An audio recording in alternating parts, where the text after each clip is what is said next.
Quiero que busque ahí conmigo en el libro de Jeremías. Jeremías, profeta mayor. Jeremías, capítulo 20. Profeta mayor por la extensión del libro, ¿sí? No por importancia. Existen los profetas mayores y menores, pero tiene que ver con la extensión de la escritura, del libro. ¿Lo encontró? Amén. Leemos entonces. Dice así la palabra del Señor: Me sedujiste, oh Jehová, y fui seducido. Más fuerte fuiste que yo y me venciste.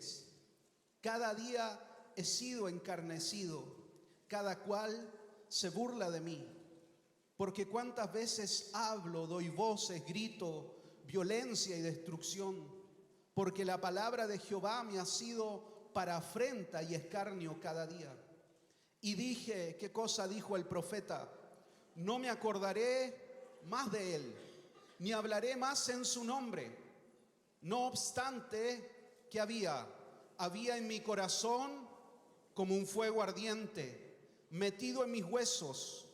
Traté de sufrirlo y no pude, porque oí, dice, la murmuración de muchos, temor de todas partes. Denunciémosle. Todos mis amigos miraban si claudicaría. Quizás se engañará, decían, y prevaleceremos contra él, y tomaremos de él nuestra venganza. Mas Jehová está conmigo como poderoso gigante. Por tanto, los que me persiguen tropezarán y no prevalecerán. Serán avergonzados en gran manera, porque no prosperarán. Tendrán perpetua confusión que jamás será olvidada. Oramos al Señor. Padre, gracias porque tengo la oportunidad de compartir, de hablar de tu palabra. Señor, úsame y derrama gracia sobre mi vida en esta hora para hablar de la verdad de tu palabra, y que ella sea para cada uno de nosotros en esta hora, en este tiempo, verdadero alimento y comida, Señor, a nuestro corazón. Que tu palabra, Espíritu Santo, venga a direccionarnos, Señor, a edificar, a consolar, a corregir. Que haga todo aquello, Señor, que tú tienes destinado para nosotros en esta mañana. Dependemos siempre de tu gracia, de tu misericordia sobre nuestras vidas. Úsame, Señor, para predicar de tu palabra. En tu nombre, Jesús. Amén y amén. Puse como título a este mensaje: un fuego que no deja de arder. Un fuego que arde continuamente y no deja de arder. Y quiero comenzar compartiendo con ustedes que estos versículos que acabamos de leer para mí son muy importantes, porque a través de estos versículos el Señor me llamó a mí en lo personal al ministerio. Yo lo he contado otras veces que mi vida era la vida de un adolescente cualquiera, normal, que amaba no necesariamente profundamente al Señor, sino que mi vida estaba enfocada en algo totalmente distinto. Yo amaba, sí, profundamente, y era la pasión de mi vida, jugar fútbol. Esa fue siempre la pasión durante toda mi vida, toda mi adolescencia, toda mi niñez. Colocolino, ¿sí? Perdóneme por eso. Pero ahí el responsable es mi papá. Me llevó al estadio cuando yo tenía como 6 años más o menos. Lo recuerdo en mi mente. Fuimos a ver una semifinal de Copa Libertadores. Colo-Colo con Botafogo. Perdimos por penales en esa ocasión. Pero llegamos al Estadio Nacional. Ese estadio estaba repleto. Yo quedé en el túnel del Estadio Nacional. Y eso me impactó siendo un niño. Y eso provocó en mí que despertara una pasión por aquello. Esa era mi vida, en eso transcurría mis sueños. Siempre mis papás me hablaron del Señor, de que Dios tenía un propósito con mi vida. Siempre fue eso sembrado en mi corazón, pero como todo aquello que uno no ha vivido, no ha experimentado, siempre era la fe de mis padres más que algo propio. Hasta que yo tengo un encuentro con el Espíritu Santo, estando solo en la casa de mis papás. Estaba en un congreso hace muchos años atrás, un congreso organizado por el pastor Fernando Chaparro, y estaba predicando un pastor llamado Edwin Álvarez, un hombre que Dios usaba y usa grandemente, de una forma muy atípica de predicar, con una forma muy distinta. Él de pronto estaba predicando, yo lo escuchaba por la radio, paraba de predicar, hacía un llamado, ungía gente, después seguía predicando, después entregaba una palabra. Tenía una dinámica que para mí me llamó la atención, se escapaba de lo que yo normalmente había visto en un predicador. Entonces yo oré al Señor y le dije: bueno, Señor, a mí siempre me han hablado de que tú tienes un propósito conmigo, y si eso es real, si eso es verdad, toca mi vida hoy, háblame. Y yo recuerdo que apagué la radio, caminé, traté de salir ahí de la habitación de mis papás, y cuando yo iba a cruzar la puerta, algo cayó sobre mi vida, algo que hasta el día de hoy no puedo explicarlo de otra forma. Cayó sobre mí el Espíritu Santo y yo comencé a hablar en otras lenguas y comencé a ser lleno del Espíritu Santo, y trataba de reincorporarme y no podía, y trataba de hacer como que me levantaba y no podía, y así estuve mucho tiempo, hasta que en un momento logré un cierto control sobre mí y fui y me acosté. Y me desperté al otro día y seguí con mi vida normal, como que aquí no había pasado nada. Entonces pasaron meses, yo comencé a orar al Señor y comencé a escudriñar la palabra y oraba al Señor, y no sabía qué hacer porque no le conté a nadie lo que yo había vivido. Solo yo y el Señor lo sabíamos. Y así fueron meses. Yo creo que por lo menos unos 3-4 meses estuve buscando, orando al Señor, y eso iba en aumento, cada vez oraba más, hasta que en un momento yo le dije al Señor, al igual que dijo el profeta: no quiero saber nada del evangelio, de la iglesia. Estoy cansado, veo la realidad, veo lo que significa el pastorado, porque yo sé lo que significa el pastorado. Crecí en una casa pastoral, sé lo duro que es ser pastor de una iglesia, las diferentes vivencias que se viven dentro de una congregación, la ingratitud de pronto, el dolor que significa aquello. No quiero yo estar involucrado en este asunto. Así que, Señor, así bien desafiante como el profeta, reclamando al Señor: háblame por medio de tu palabra. Y a lo pentecostal abrí la Biblia y me salió este capítulo: me sedujiste, Jehová, y fui seducido, más fuerte fuiste que mí y me venciste. Y después el profeta agrega y dice: no me acordaré más de ti, no hablaré más en tu nombre. No obstante, había dentro de mí, dice, como un fuego metido en mis huesos, en mi corazón. Dice: traté de sufrirlo, de callarlo, y no pude. Entonces dice: me rindo a la voluntad del Señor.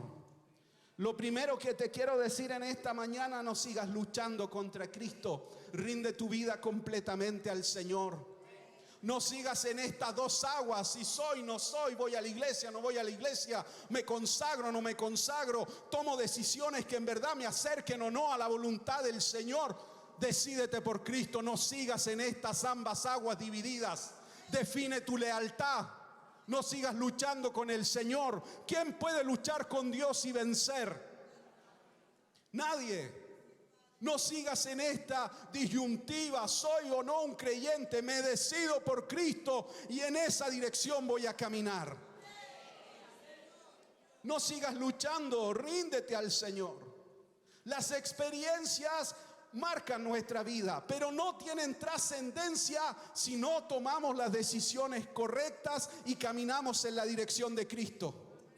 Porque experiencias con Dios podemos tener todos. podemos ir a un congreso, sentir la presencia del Señor, que alguien nos entregue una palabra. Eso marca nuestras vidas, sí, nos redirecciona hacia el propósito. Pero si yo no decido seguir a Cristo todos los días, si yo no tomo decisiones en pos de la cruz de Cristo, de nada sirve una experiencia. ¿Por qué? Porque un encuentro con Cristo nos redirecciona, pero una relación diaria con el Señor nos transforma completamente. No son las experiencias nos enfocan en el propósito, que fue lo que sucedió conmigo y ha sucedido con miles de creyentes. Pero lo que nos hace llegar al propósito son las decisiones diarias que tomamos por seguir al Señor, por seguir a Cristo. Eso es lo que va a sostener nuestra vida como creyentes. Cada día yo decido seguir al Señor. Cada día yo decido rendir mi vida a Cristo, someter mi voluntad al señorío del Señor. Si no, solo van a ser experiencias aisladas y vamos a ser creyentes almáticos. Creyentes que necesitan sentir continuamente algo especial, algo emocional para volver a creer en el Señor. No, nuestra fe está sustentada en la palabra del Señor y mi fe se sustenta en las decisiones que voy tomando cada día por seguir a Cristo.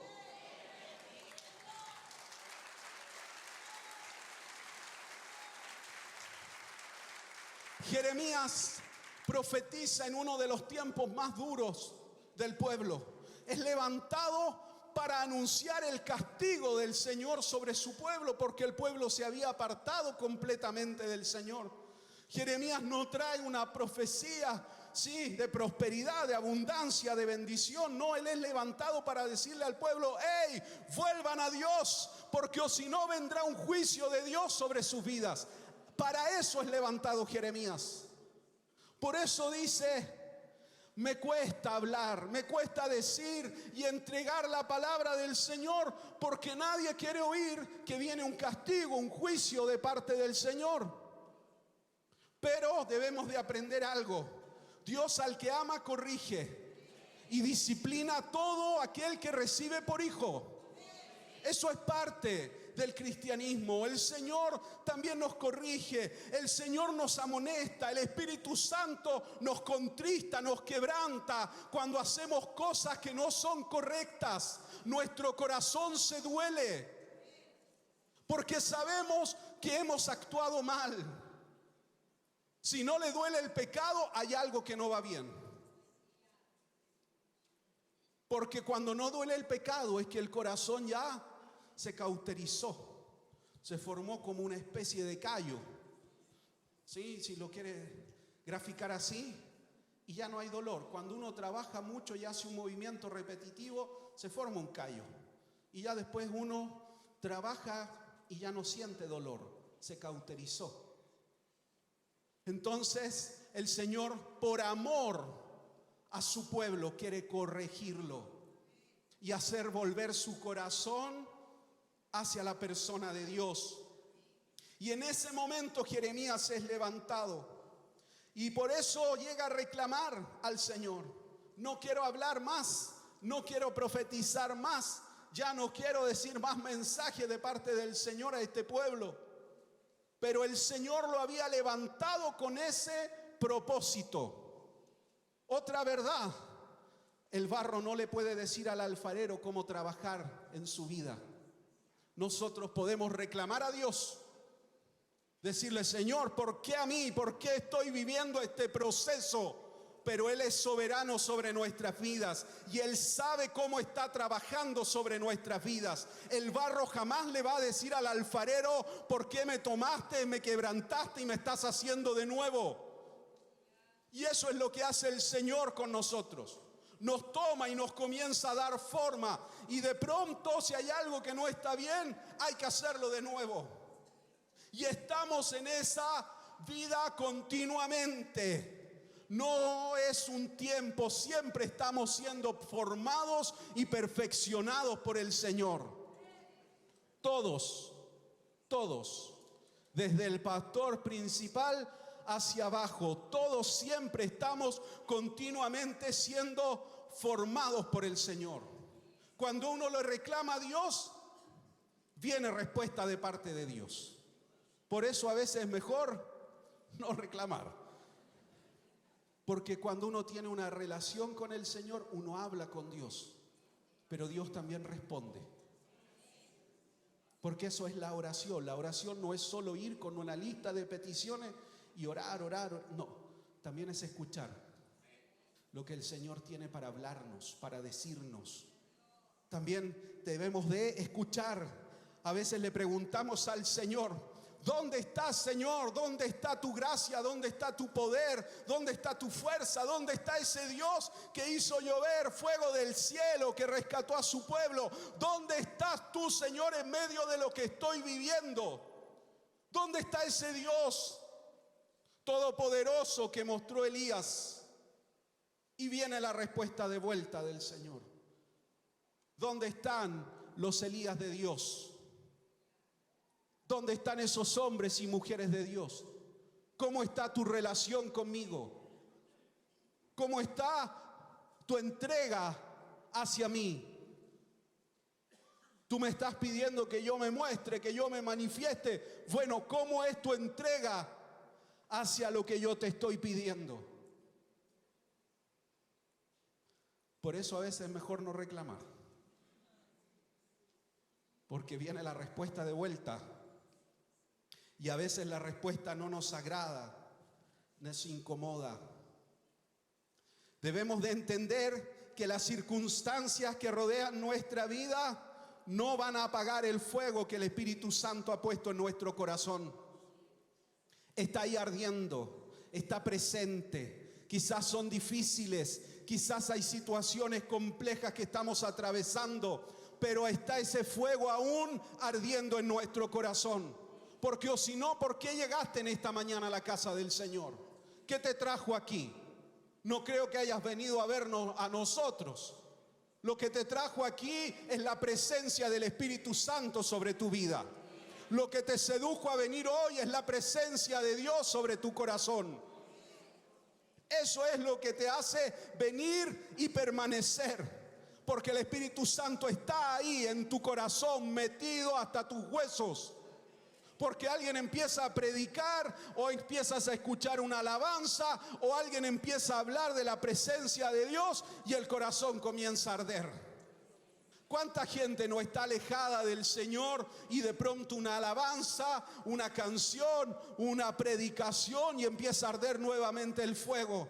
Y tiene que empezar a apagar ahí la radio, ya no quiero escuchar, cambia esa música, no me gusta. Porque lo lleva nuevamente al propósito de Dios sobre su vida. Si llegaste acá, es porque la presencia del Espíritu Santo está sobre tu corazón. Y no calles lo que el Señor ha hecho en tu vida. El profeta lo que quería hacer era callar, no hablar más. Ya no quiero hablar más. Pero los que hemos sido llamados por el Señor, aquellos que hemos sido marcados por el fuego del Espíritu Santo, no podemos callarnos lo que el Señor ha hecho en nuestras vidas. Hablamos en todo tiempo lo que el Señor ha hecho. El salmista David dijo: mientras callé, mis huesos se envejecieron. Lo dijo con respecto a su pecado, pero también es aplicable a nuestra vida espiritual. Mientras callamos la verdad del Señor y no queremos hablar de Él, nos vamos y poco a poco secando, agotando, porque hemos nacido para adorar y dar gloria al nombre del Señor. Para eso hemos nacido de nuevo. Por eso no podemos callar. Tienes que hablar, tienes que decir lo que el Señor ha hecho en tu vida. No te quedes en la queja, en el reclamo, no te quedes solo detenido en eso. Habla, expresa lo que el Señor ha hecho en tu vida. Deja que la gracia de Dios se manifieste a través tuyo para traer respuesta a otros que están buscando del Señor, a otros que aún no se han encontrado con Cristo, que aún no tienen esta misma esperanza de vida eterna en su corazón. Habla de la verdad del Señor.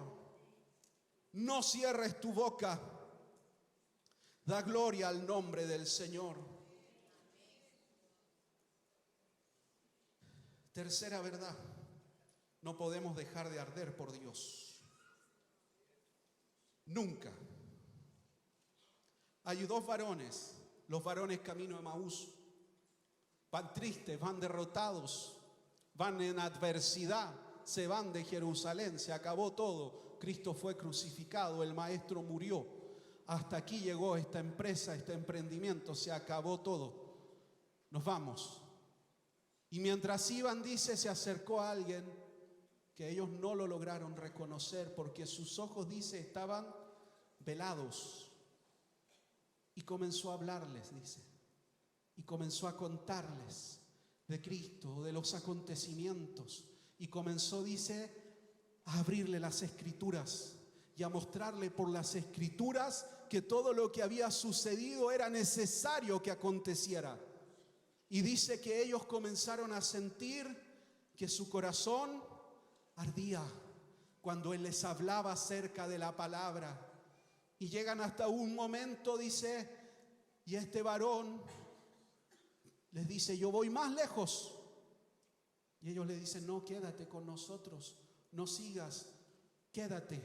Y mientras dice que Él se queda, comienza a comer con ellos.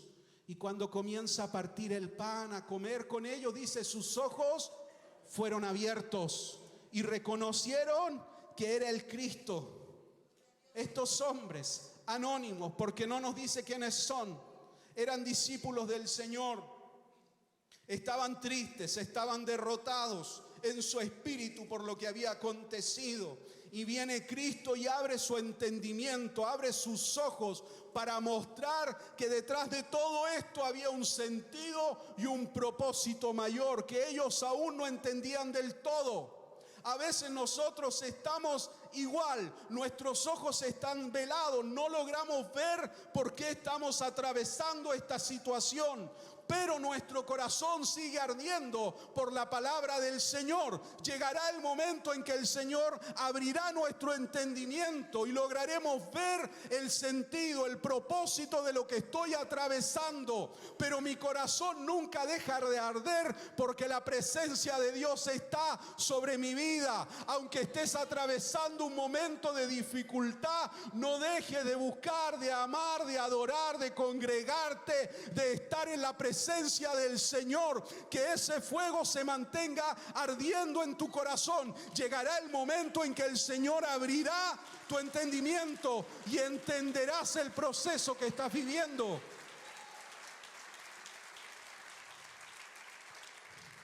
Dios usa elementos comunes para mostrar su gloria y su poder. Y el mundo queda impactado y sorprendido. Fue así con Moisés. Dice que vio esta zarza que ardía y no se consumía. Era un elemento común en el desierto. Miles de zarzas habían, pero esa ardió y no se consumió. Que así sea nuestra vida como creyentes, que ardamos de tal modo que el mundo se detenga a mirarnos, a observarnos. ¿Qué le pasa a ese hombre, a esa mujer? ¿Por qué predica? ¿Por qué habla de esa forma? ¿Por qué día a día yo la veo cantar, gozarse a pesar de todo lo que enfrenta? ¿Qué tiene diferente? No dejes de arder, porque el mundo va a mirar y va a decir, yo quiero tener lo que ella tiene. Por curiosidad va a venir a la casa del Señor, porque tú estás ahí sembrando en esperanza, sembrando la palabra, porque a pesar de lo que estás viviendo, sigues ardiendo por pasión, por la presencia del Señor sobre tu vida. Sus ministros, dice la palabra, son como llamas de fuego que están ardiendo continuamente por la presencia del Señor. A eso somos llamados. ¿Hay tiempos difíciles? Sí. ¿Hay tiempos en que nos quejamos? Sí. Y viene la respuesta del Señor. No calles y no dejes de arder. No calles y no dejes de buscar. Pero Señor, mira lo que estoy viviendo, mira lo que estoy enfrentando. No vas a tener respuesta fuera de la presencia del Señor. Es en la presencia del Señor donde obtengo la respuesta a lo que estoy viviendo y enfrentando. 2 hombres no dejaron de arder. Pablo y Silas, cuando estaban ahí en el calabozo de más adentro, con los pies en el cepo, habían liberado sobrenaturalmente por el poder del Espíritu Santo a una muchacha endemoniada. Los dueños de aquella muchacha que era esclava los trajeron ante las autoridades romanas, los metieron presos porque consideraban que eran peligrosos, que venían a hacer disturbios en la ciudad, y quedaron encarcelados en lo más de adentro, con los pies en el cepo. Y cuando ya era medianoche, dice, comenzaron a cantar himnos, salmos al Señor. Y comenzaron a cantar con tal fuerza, dice, que todos los presos que estaban en aquella cárcel los oían cantar. Eso sí que es arder por el Señor.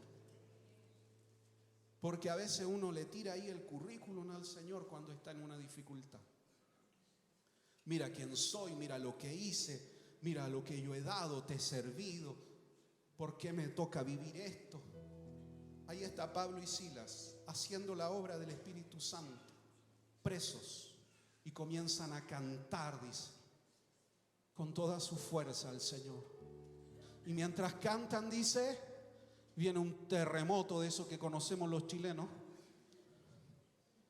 y se abre, dice, todas las puertas de la cárcel, y las cadenas se sueltan, y el carcelero se va a quitar la vida, se va a matar, porque piensa que todos los presos se escaparon y tiene que pagar con su propia vida. Y Pablo le grita, no hagas tal cosa, no te hagas daño, estamos todos aquí, ninguno se ha escapado, porque esto no es un terremoto humano, esto es provocado por Dios.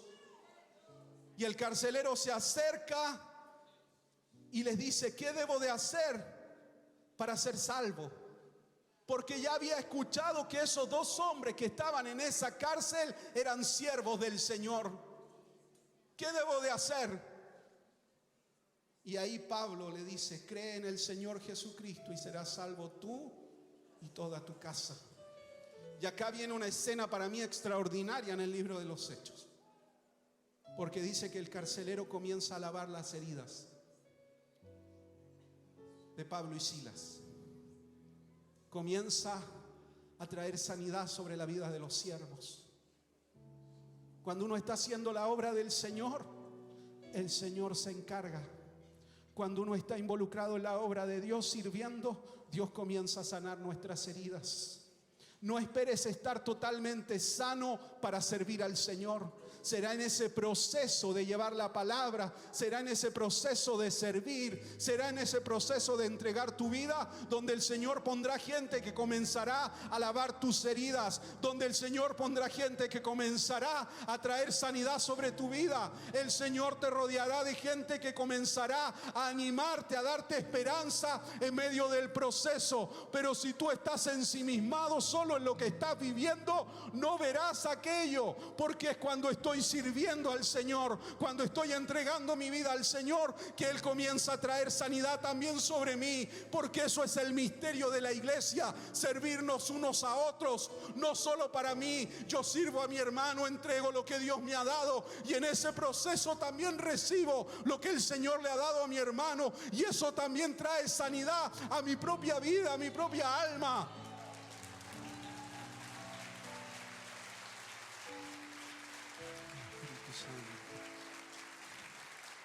Por eso ahí está el carcelero lavando las heridas. Y después de eso, dice, fue bautizado. En aquella misma agua fue bautizado él y toda su casa. Y ahora estos hombres, dice, fueron sentados a la mesa del carcelero. Fueron llevados a su casa y comenzó a atenderlo. Y comenzaron a comer con él. Hubo un cambio. El evangelio transformó todo. Pasaron de ser presos a estar atendidos en la casa del jefe de la prisión. Cambió todo. Eso es el poder transformador del evangelio. Y eso es lo que el Señor hace. Cuando nosotros nos entregamos completamente a Él, Él comienza a transformarlo todo. Jeremías cuestionó, interrogó muchas veces a Dios respecto de las vivencias que le tocó enfrentar. Cuestionó lo que estaba viviendo. Y la respuesta del Señor fue: ¿cómo vas a soportar, dice, lo que yo quiero hacer contigo, si con los que van de a pie, dice, te cansaste? ¿Cómo vas a lograr soportar cuando te toque correr con los que van a caballo? A veces queremos algo mayor del Señor, pero no estamos dispuestos a soportar el proceso. Y le decimos: Señor, ya no quiero más, me cansé, me agoté, hasta aquí llegué. Y la respuesta del Espíritu Santo es: si no pudiste con los de a pie, ¿cómo vas a soportar cuando tengas que correr con los que van a caballo? Si el Señor te está formando, te está preparando, Él te va a dar la fuerza y la gracia para enfrentar cada desafío. El que esté cansado, busque un renuevo en el Señor, porque Él es la fuente de toda bendición. Él es la fuente que renueva toda fuerza. Es el Señor, es su presencia. Este versículo que leí o que cité de memoria me lo dijo a mí Fabiola, una misionera que hoy está en Croacia. Un día vino a renunciar al llamado misionero. Y yo le leí el pasaje de Jeremías: me sedujiste, Jehová, y fui seducido. Se fue de vuelta, volvió a los 2 días y me dijo: oré, yo esperaba que me dijera sí, renuncia. Y el Señor me entregó este pasaje de Jeremías. Me dijo: Fabiola, si no pudiste con los que van de a pie, ¿cómo vas a lograr ir con los que van a caballo? Si ahora estás cansada, ¿cómo vas a soportar cuando venga un proceso mayor? Porque un proceso mayor significa una bendición mayor de parte del Señor. Así que me dijo: no voy a renunciar, voy a seguir. Voy a seguir porque yo quiero ver cumplido lo que el Señor me ha prometido. Y quiero terminar con esto. Jeremías nos da una de las ilustraciones más bellas que hay acerca de cómo Dios trabaja con nuestras vidas, que es precisamente la casa del alfarero. El Señor le dice a Jeremías: ve a la casa del alfarero y ve lo que está haciendo. Y cuando él llega, dice, estaba el alfarero trabajando, dando forma a la vasija. Y dice que mientras le daba forma a la vasija, se rompió en sus manos y comenzó a hacerla de nuevo. Así es el Señor en nuestras vidas. De pronto algo hay que modificar, algo hay que transformar, cambiar. Pero estamos en las mejores manos. Estamos en las manos del alfarero. Estamos en las manos más adecuadas, ¿sí? No en las manos de alguien que no sabe lo que está haciendo, de alguien que por primera vez está trabajando, dando forma. No, estamos en las manos del alfarero eterno, el que a todo le ha dado forma, el que creó todo aquello que nosotros podemos ver. Estamos en las manos más expertas y en esas manos hay descanso, en esas manos hay sustento, en esas manos hay renuevo, en esas manos hay propósitos eternos sobre nuestras vidas. Y en esas manos nada se pierde. Él lo transforma todo. Es que se quebró, sí, pero Él lo volverá a tomar y le volverá a dar forma. Y comenzará nuevamente a trabajar. Y la vida nos quebrará, sí, la vida de pronto nos quebranta. Sí, trae dolor, sí, hay situaciones duras, sí, pero estoy en las mejores manos. Y sé que Él me tomará y me volverá a dar forma y comenzará nuevamente a trabajar conmigo. Porque Él no me desecha, Él no me descarta. Él en sus manos comienza nuevamente a darme forma.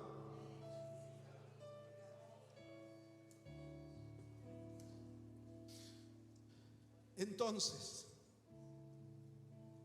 ¿podemos tener conversaciones duras con el Señor? Sí. Pero no nos callamos, no dejamos de arder y confiamos que el Señor nos está dando forma y que llegaremos a cumplir el propósito de Dios sobre nuestras vidas. No siempre viviremos tiempos de llanto y de quebranto. También viviremos tiempos de gozo y de disfrutar de lo que el Señor nos ha dado. No todo el tiempo es sembrar con lágrimas, también es recoger con regocijo. Los que llevaron la semilla, dice, fueron llorando, pero volvieron llenos de gozo y de alegría. No todo el tiempo es quebranto, no todo el tiempo es sufrimiento. También hay momentos de cosechar, también hay momentos de disfrutar de la presencia del Señor. También hay momentos en que nos regocijamos en lo que el Señor ha hecho y en lo que el Señor nos ha dado. También disfrutamos de esos tiempos.